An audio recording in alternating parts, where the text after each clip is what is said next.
Jones Bones, it is your girl URinChina, and today I'm back with another Rumi and me. For those who don't understand the concept, I turn to a random page in which I answered a question based off of a poem inspired by the wonderful, the brilliant, the Persian mystic poet Jalaluddin Muhammad Balhi Rumi, commonly known as Rumi. It was at this moment that he knew. He fucked up. So today we're gonna go with a love reading again. So I don't remember which one I did last time, but I think it was still within the realm of love. This one says, all those in love are ready. And the question is, how do you relate with this? Okay? Again, all those in love are ready.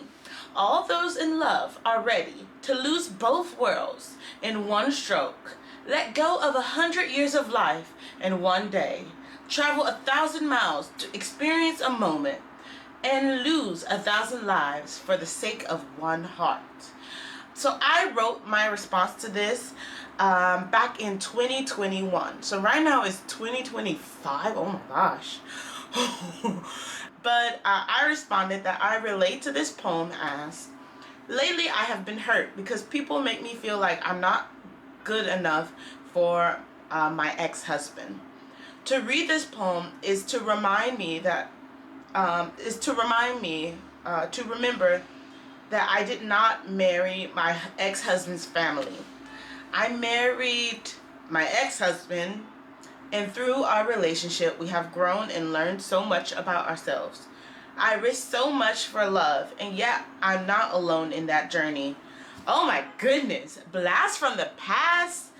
2021, I was still a married girl, and I think this situation was dealing with my ex-husband's family. His family did not like me. They had a perception that I was a gold digger. Even though my ex-husband didn't have gold to dig, I was a gold digger. They just had very negative concept of me, and that really hurt me at the time. I'm like, we're family. Like I was the person that I'm gonna show up for my family, and I didn't understand how people could be so nasty to someone that just wanted to give love. Now, as an older version of myself, I realize, sometimes it's hard to be around people who love as freely as I was able to love. And maybe that has something to do with how I wasn't necessarily accepted within that lifestyle. And now I'm better off, as a divorced girly. Me and Stu are still friendly, but me and my ex-husband still friendly. But yeah, so now all of those in love are ready. And how do I relate to that now?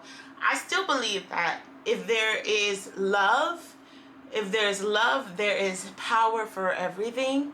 If there's a connected love, one can't just love one person and then change their whole life for it.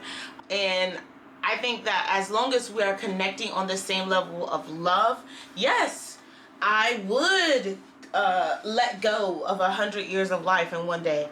I would travel 1,000 miles to experience a moment, and I would lose 1,000 lives for the sake of one heart. But okay, there's a situation that recently happened where I've been talking to someone, and the concept of them moving to the city that I'm in scared me, because at this point there's not love that I feel. So if you move to this city for me, that makes me more anxious than feeling like this relationship is a great relationship and it's gonna work out, right? But I guess everyone moves differently. One thing I want to end this conversation with is that the one who loves the most is the one who hurts the most, possibly.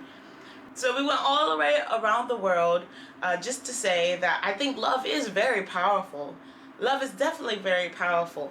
We just have to make sure that we have a mutual love going about, because one person's love is not powerful enough to change the entire environment.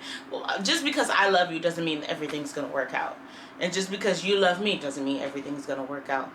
No matter how powerful love is. So, at this point, we have finished another Rumi and me, Rumi and I hope to see you guys again another time. Let me know what this poem means to you. Again, we're back at the question of what is love. Let me know down below, and I will see you next time. It's time for me to go to work. Bye-bye.